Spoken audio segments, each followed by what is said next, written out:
constitucionales, el recurso habla de 5 o 6 aspectos, ¿no? Los recursos que se ha presentado, digo, ¿no? En este tema mejora la regulación, en este punto y en otro también mejora la regulación, porque prohíbe expresamente, por primera vez, antes era una circular de la policía la que lo hacía, pero ahora es la ley la que prohíbe expresamente estos controles de identidad con carácter discriminatorio. Que luego se cumpla o no se cumpla, pues ya no lo sé, pero desde luego por primera vez se prohíben en la ley. Bien, hay otras cuestiones en las que no me puedo detener, como es la situación de los CIES, de los centros de internamiento de los extranjeros, que es bastante lamentable, en líneas generales.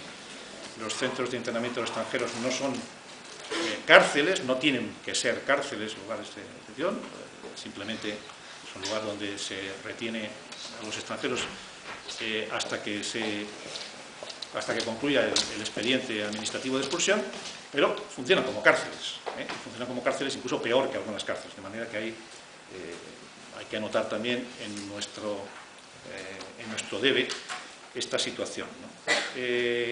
Otra cuestión, y voy terminando esta relación, también que me parece preocupante es prácticamente la abolición del secreto de las comunicaciones en el ámbito laboral. La jurisprudencia del Tribunal Constitucional en los últimos años,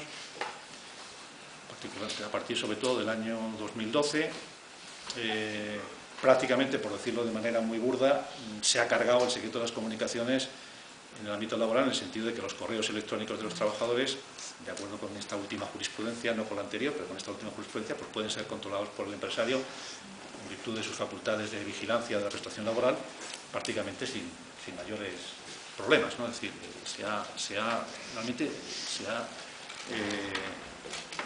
volatilizado el secreto de las comunicaciones en el ámbito laboral, ¿no? Es decir, bueno, de manera que es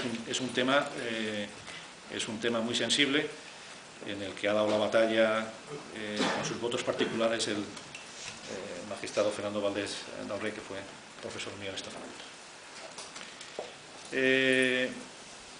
Bien, en el campo de los derechos sociales, en fin, es evidente que los recortes presupuestarios han tenido un impacto muy directo en el disfrute de los derechos sociales, ¿no?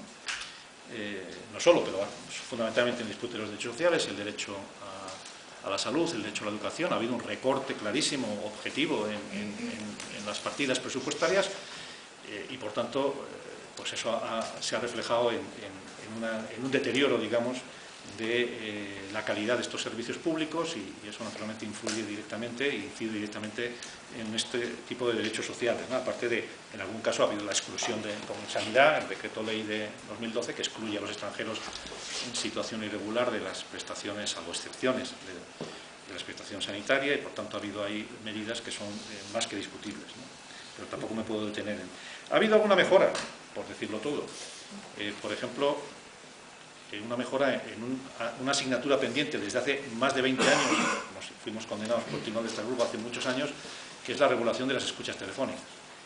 Nosotros no teníamos en la ley de enjuiciamiento criminal prácticamente reguladas las escuchas telefónicas, la interceptación de comunicaciones por parte básicamente de la policía.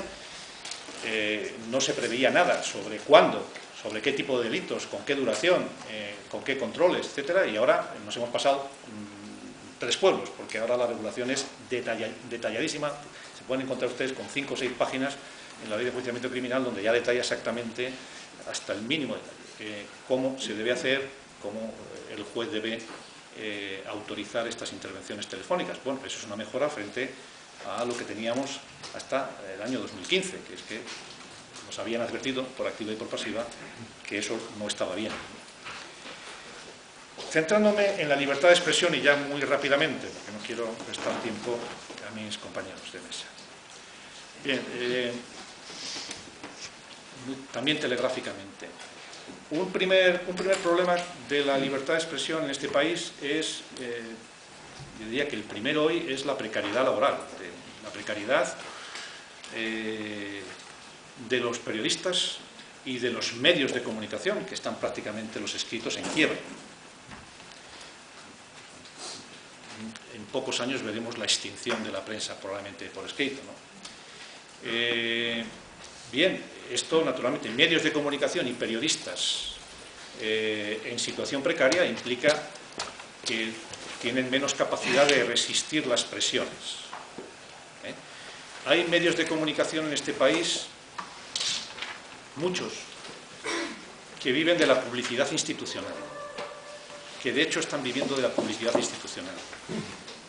¿Cómo puede un periódico, vamos a imaginar regional, no quiero citar, cómo puede un periódico regional criticar seriamente a un gobierno regional si su viabilidad económica, su supervivencia económica depende de la publicidad institucional? Por tanto, un primer problema de la libertad de expresión es, sin duda, la gran precariedad de las condiciones de trabajo de los periodistas, que son infames, uno de los sectores, digamos, más precarizados, sin lugar a dudas, y de los medios, los propios medios de comunicación.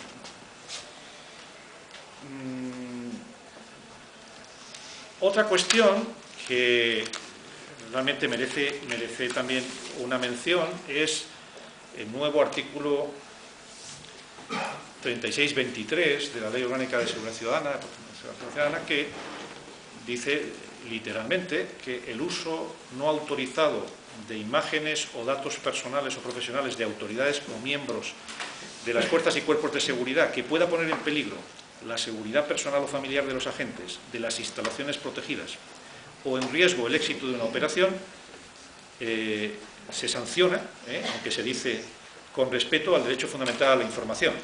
Esto es una fórmula que tiene mucha gracia, porque yo te limito la libertad de expresión, pero con respeto al derecho a la libertad de expresión, como en la Revolución en Caliente se dice, no, y con arreglo a las normas internacionales, que justamente excluyen lo que estás regulando.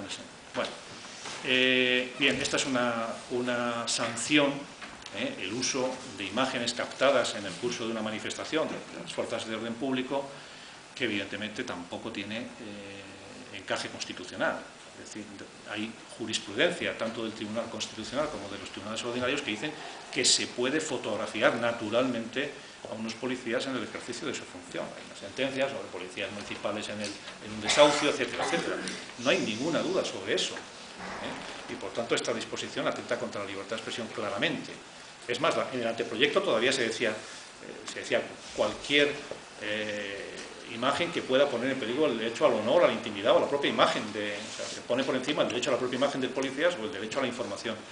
¿Qué se pretende con eso? Pues evidentemente dificultar algo tan sencillo como la prueba de posibles, digamos, excesos de las fuerzas policiales. Entonces, bueno, pues yo creo que eso es muy grave, por tanto considero que esto pues debería ser declarado inconstitucional en los términos que están. ¿Qué es poner en peligro una...? Esto es un sistema de autorización previa. O sea, el uso no autorizado, pero sabemos que en un sistema democrático los derechos no hay que pedir permiso para ejercer los derechos. Los derechos no se autorizan. Manifestación autorizada, ¿no? No, oiga, las manifestaciones no se autorizan. Las manifestaciones se comunican. Por tanto, ¿qué es eso de un uso no autorizado? Pues es una especie de reserva, digamos, de petición previa y de censura previa, ¿no? Y por tanto yo creo que esto no cabe en nuestro sistema, sin duda.